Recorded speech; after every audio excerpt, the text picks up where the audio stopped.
Hello guys, our next vlog for today is about behavior, guys. Behavior. Our title is Managing Difficult and Challenging Behaviors. Behavior is defined as acceptable, yan guys, or not in a social context, and is also shaped by the broader environment in which people interact with each other. Okay guys, in the word acceptable, the behavior in defined as acceptable. Guys, it means bawat tao sa atin may iba-ibang ugali, Tagalog. Kaya gagawin natin doon, i-accept natin yung bawat isa kung ano ang kanyang behavior o ugali. Okay guys, what is the challenging behaviors? Ito, ang dami palang uri ng behavior guys. Ito, aggression, passive aggression, yung mas mataas to, violence. Yung passive naman, yung tuloy-tuloy na ina-aggrate ka.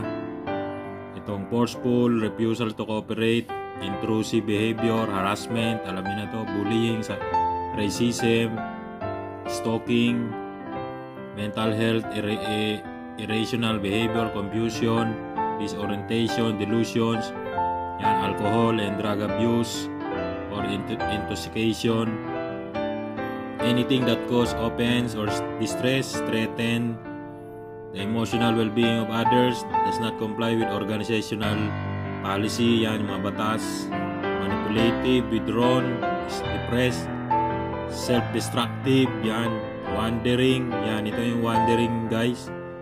Ito kasing course natin about healthcare. Ito yung bawa yung wandering, pag-alagala yung pasyente nyo. Noisiness, maingay, alam nyo na yan. Verbal, offensive, yung words, nakakasakit na words. Ayan guys, general assessment and monitoring of behaviors. Assess and monitor the behavior. Observe natin. Assessing, monitor can be required of health professionals and community workers in a range of situation and for a number of purposes. Yan lang palang gagawin natin. Behavior can provide useful information, identifying, recognizing triggers, pattern of behaviors, identifies escalating behavior, monitor clients, changing up coping skills, tracking behavior modification, preparing or reporting, documenting behavior to psychologists, GP and other staff, communicating with a client's family or friends. Yan. Ito, kagaya nitong reporting guys, i-documentary natin yung mga behavior na nangyayari sa mga pinagtatrabaho natin, lalo na sa mga healthcare, medical facility. Okay, bilisan na natin guys. Paano raw i-monitor yung behavior?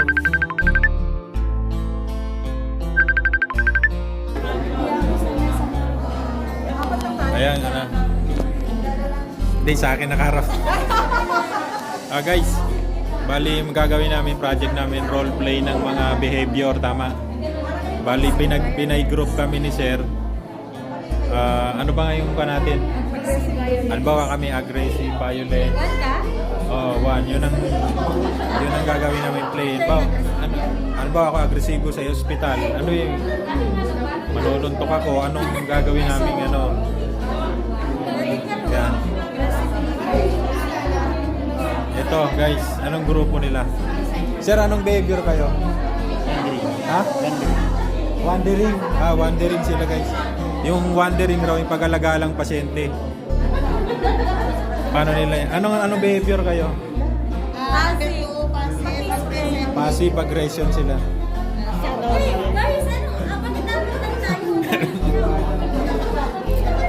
Guys, ano yung behavior nyo? Anong behavior nyo? Bullying. Bullying. Bullying. Bullying sila. Bullying. Anong behavior kayo? Anong behavior? Manipulative behavior. Manipulative sila. Ano ibig sabihin nun? Namamanipula kayo? Oo, yung inaano namin yung utak nyo, ganyan-ganyan. Yun pala yun. Ano yung behavior nyo? Demanding. Demanding. Kung may isang taong demanding, gano'n. Patient demanding. May gusto yung demanding. Nagagawa sila ng isang role play sa bawat behavior. Ayan. Tapos gusto niya siya yung aggressive. Bali siya yung mag-a-act na gusto niya mauna. Gusto kong ano? Gustong mauna ba? Gustong mauna. Magiging aggressive ka. Gusto mo silang sikitan. Alam mo na, nakapila kami. So, sige, pwede. Nakapila sila. Tapos ikaw di ka nakapila. Gusto mo mauna. Dumiretso ka. Yun yung aggressive. Aggressive behavior. Violence. Okay guys, monitoring behaviors yan, formal. Use of behavior observation, i-chart nyo yung mga nangyayari. Checklist, inventory, case notes, yan. Mga informal naman, pacing, agitating or fidgeting, raised voices, certain tones of voice, signing of rolling of the eyes, defensive posture, yan. Arm cross, clenched fist, withdrawn or unusually quiet staring in a confronting manner, yan yung mga informal behavior. Yan, management of some common challenging behavior.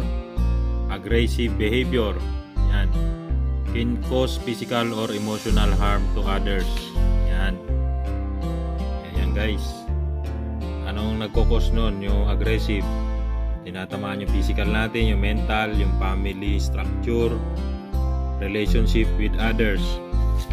Tapos ano pang nasisira doon sa aggressive behavior? Yung work, school environment, society or socio-economic factor, individual traits, life experience. Next, the management. Follow your organization procedure, clear the space as possible, remove others from the scene or danger, speak to the client in a clear, non-provocative manner, give the person enough personal space, use voice and eye contact to attempt to maintain the balance, use diversion if possible. Yan, ibayin mo na lang yung pag-uusapan, distract the focus, yan. Contact, inform other staff as soon as possible, call emergency. Yun nga, yung kung na ano na yung behavior nyo, pwede may sumbungan pala yan, code white ang tawag dyan. Next, passive aggressive behavior. People with passive aggressive behavior express their negative feelings solely through their action instead of handling them directly. This creates separation between what they say and what they do. Yan, ganyan pala yung passive, guys. Next, some common sign of passive aggressive: bitterness, yan, hostility toward others, intentionally delaying, making mistake when dealing with others, having cynical, pessimistic, aggressive demeanor.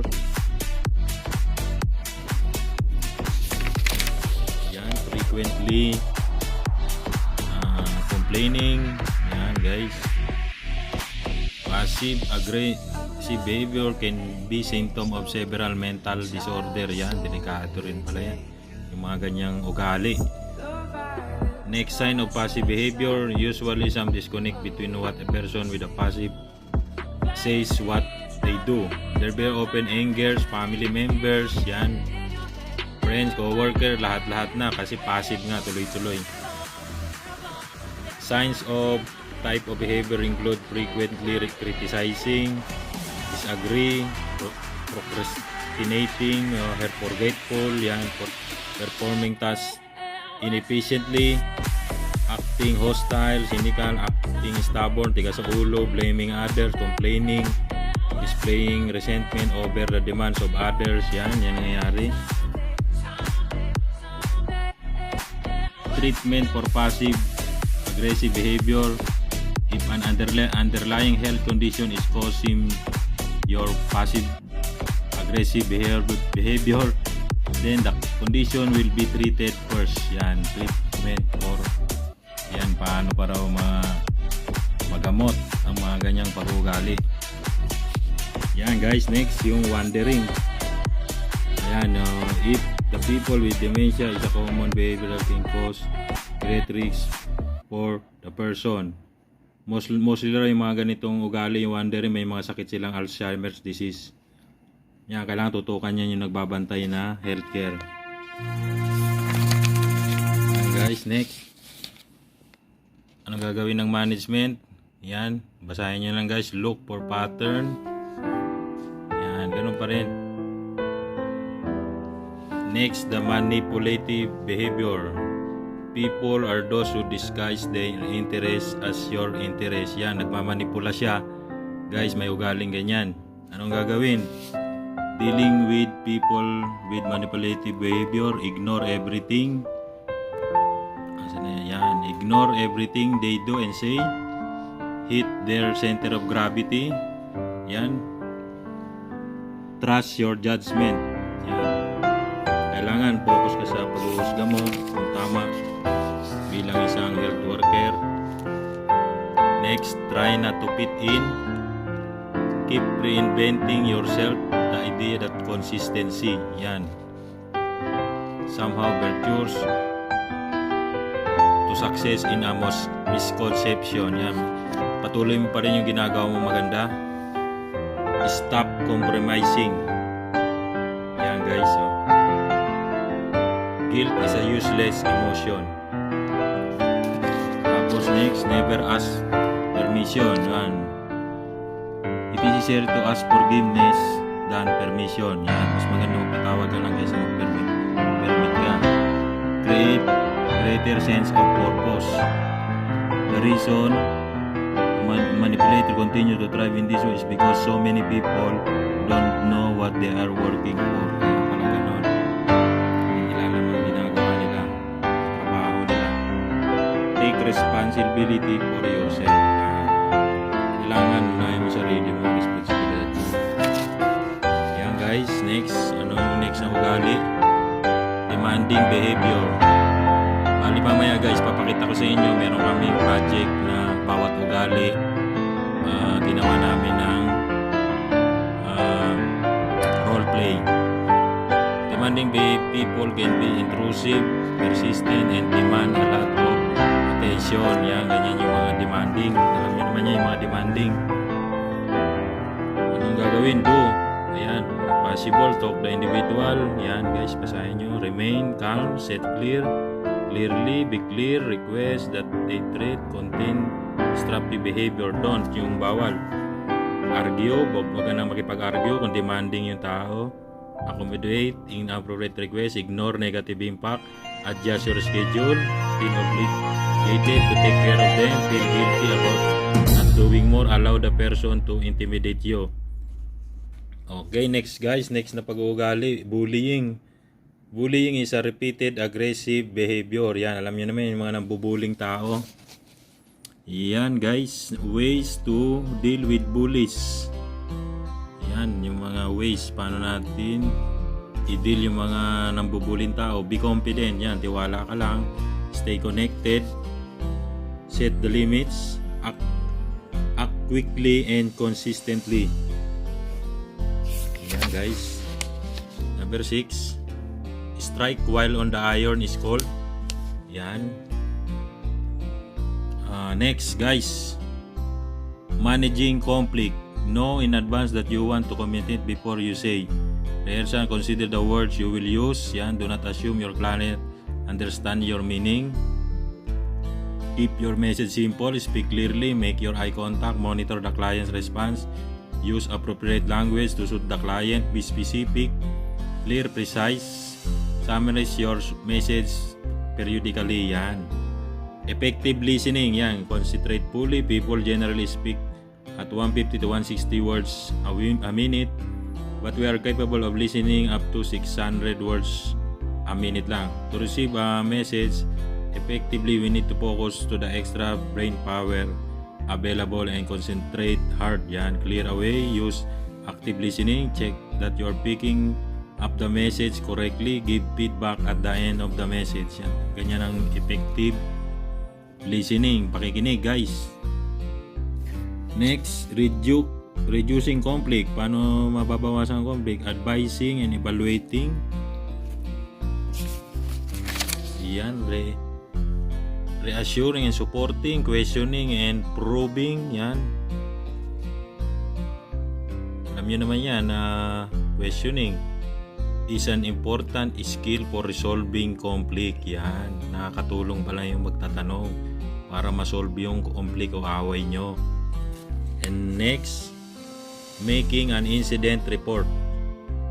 Yan, kailangan yung mga paulit-ulit na nangyayari, kailangan merong mga incident report, time and date, location of incident, type of incident, abuse, anong ginawa, threat ba o assault, who was abused, sino yung client, how the incident arose, activity, underway at the time, nature of injuries, yan, contributing causes, potential or actual cause, corrective and action taken, follow-up, recommendation, name, designation, date, signature of reporter. Yan, dyan lang tayo guys about behavior. Maraming salamat po. Bye-bye. Scenario is aggressive behavior. We are doing consultation and the other patient came with aggressive behavior.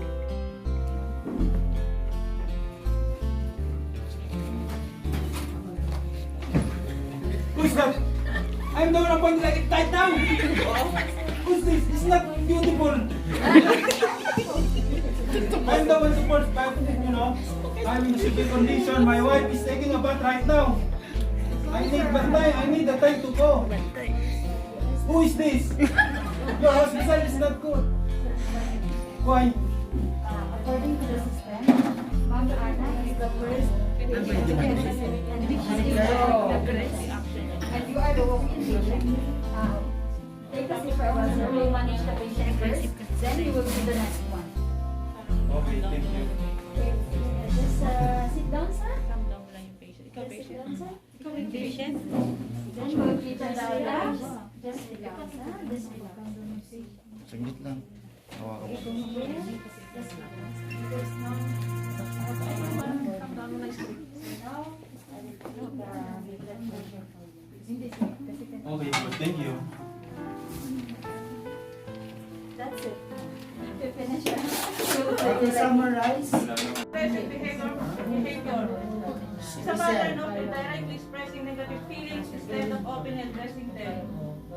Good morning, ma'am. Can I take the mic?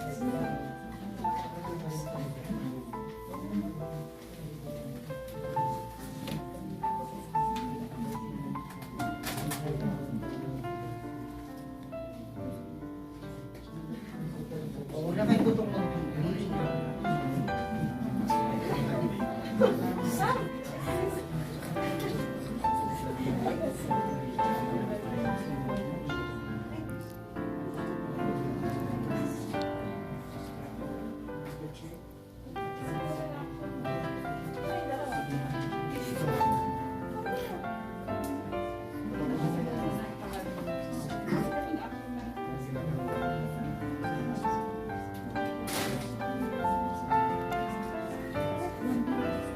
Salita naman kayo.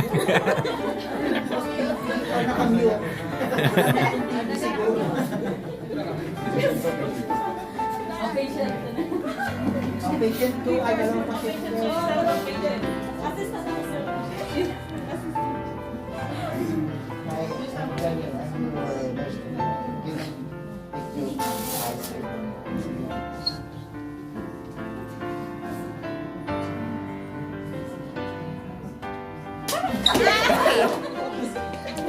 Passive behavior. Passive yun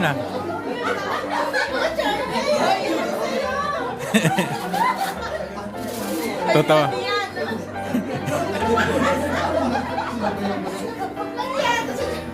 True to life yun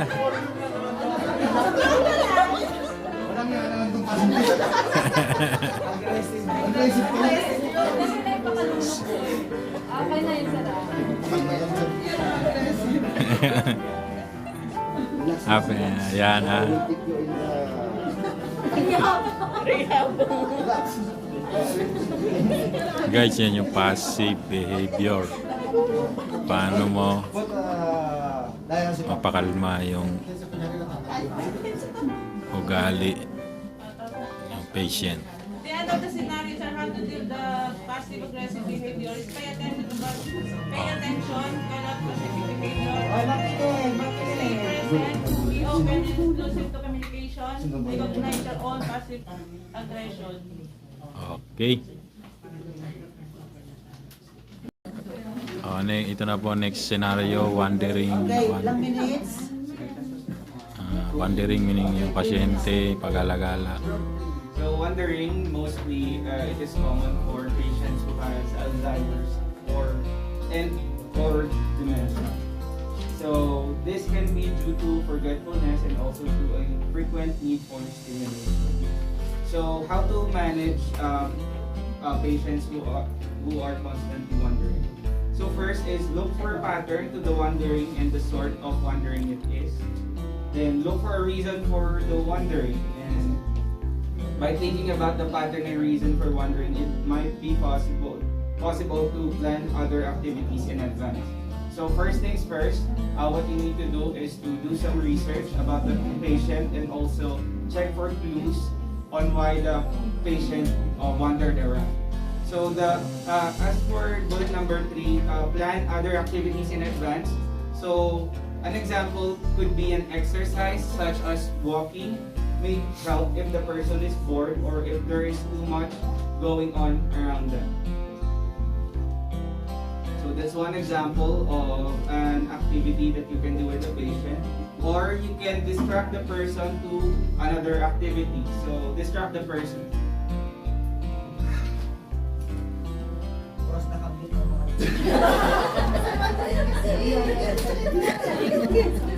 With other activities.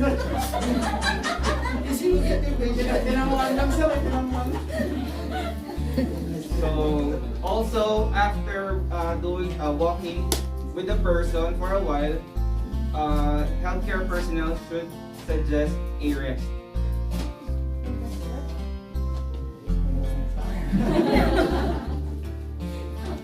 Also, one thing to manage wandering patients are you can use visual barriers, such as disguise the door, cover the door with a linen that resembles the color of the door, or also you can put a stop sign or no exit sign on the door itself.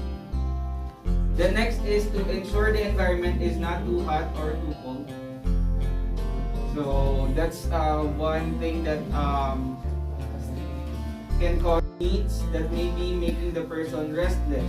Maybe the patient is hungry or thirsty, or they need to relieve themselves. So also you can place familiar objects and mementos around the room. For example, like family pictures, or maybe there are things that are memorable to the patient. You can use that to distract them as well. Also make sure the environment is safe by locking away sharp objects to avoid injuries, and also medications. And lastly, have a current picture available of the person in case they become lost. So if in case the person is not in the room anymore and you need to find them, you should make sure that you have a picture ready. So when you do the search, it will be easy for you to search for that patient. That's it. Okay, patient. Usually, Alzheimer's dementia patients, they are active during night time. Tulog yan maghapon. Pagdating ng alas 4 ng hapon, ayan na. Ising na yung mga yan, o kaya gusto na maglakad, nawawala sila. Or attitude Demanding situation to. and or personality disorder, but also for the core in the general population. Okay, so good morning. So first, before we Where's the nurse here? I need to turn on the AC, please. Hurry! I need to turn on the AC. Demanding nga. Also, the refrigerator is available there? Nothing. What is this? Your hospital, there's no equipment still. Sir, the refrigerator is here inside. Inside. English yun ah. Are you sure? Can you open it for me, please? Yes, yes. Just relax, relax. Everything will be okay. Calm down, calm down. Hurry up, I'm getting sweating here. Okay, sir. Just wait and then the room will be called. Just wait. Hey, sir, are you okay now? No. My demand is still not Sir, here. if you can do it, just do it because we're not here every time. You're like, So you mean to say I'm helping myself? Yes, sir. If you can do it. yeah. Okay, okay. There's a remote. There's everything.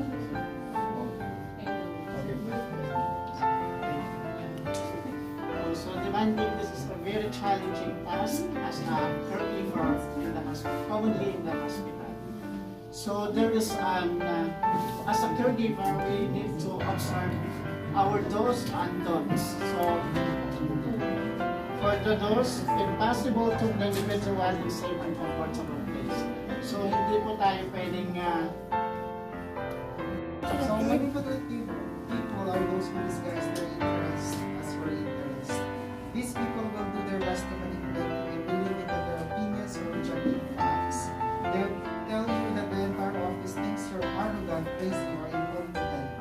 Then they'll act concerned. They'll offer to help you improve your performance, improve your attitude, and improve your life in general. If you don't change in exactly the way they want to change, your life will be ruined. That's what they want you to believe. So the truth is, these people don't want you to, they want to help you. They want to control you.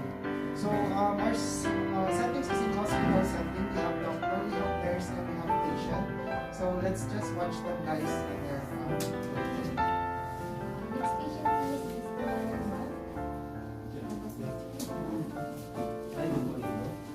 Yeah, how are you? So let us check first your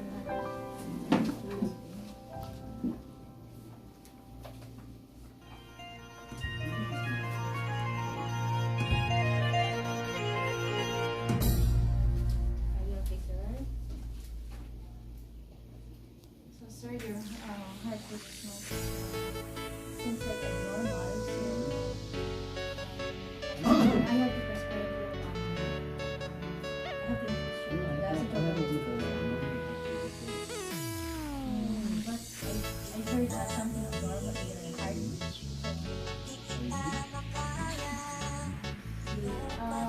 Mali ang lagay ni Bill.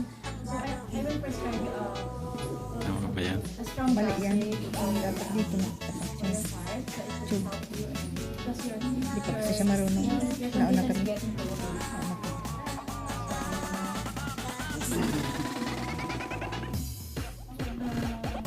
nurse, can you I will write the prescription and you can explain to the patient.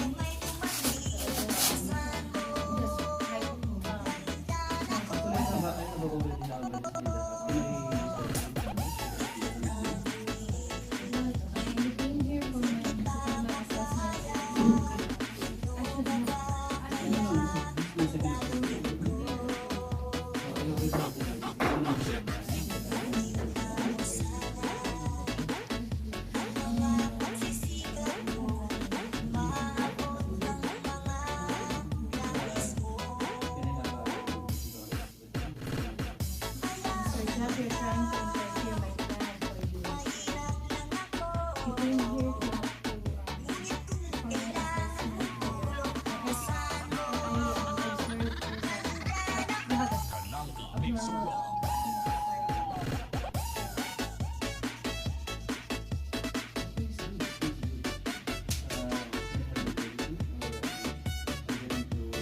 Guy, next is bullying behavior. This first what is bullying? Bullying is a repetitive, repeated, aggressive behavior that involves a real or perceived power imbalance. Its purpose is to deliver physical or psychological harm to other persons. So, there are three main types of bullying. We have the the verbal bullying, we have the social bullying, and we have physical bullying. So the verbal bullying, this is by name calling, taunting, rudeness, threats of violence and harm to others. Not just athletes, but also in the workplace or healthcare professionals. Social bullying that includes gossiping, hurtful trash talks, embarrassment in front of the others. And the physical bullying that includes spitting, slapping, tripping, headbutting, tongue snapping,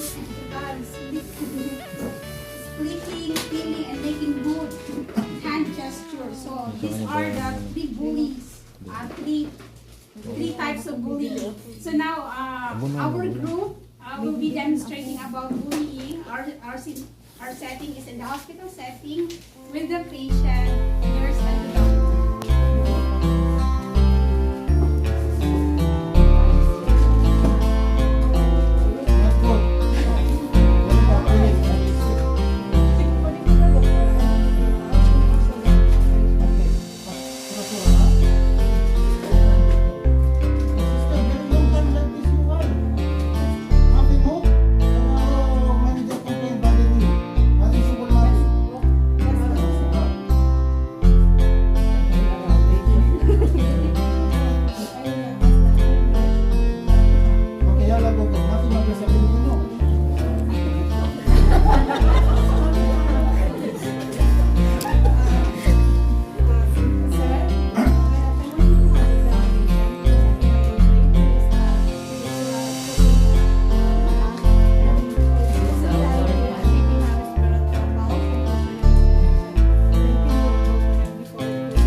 Culture, ah.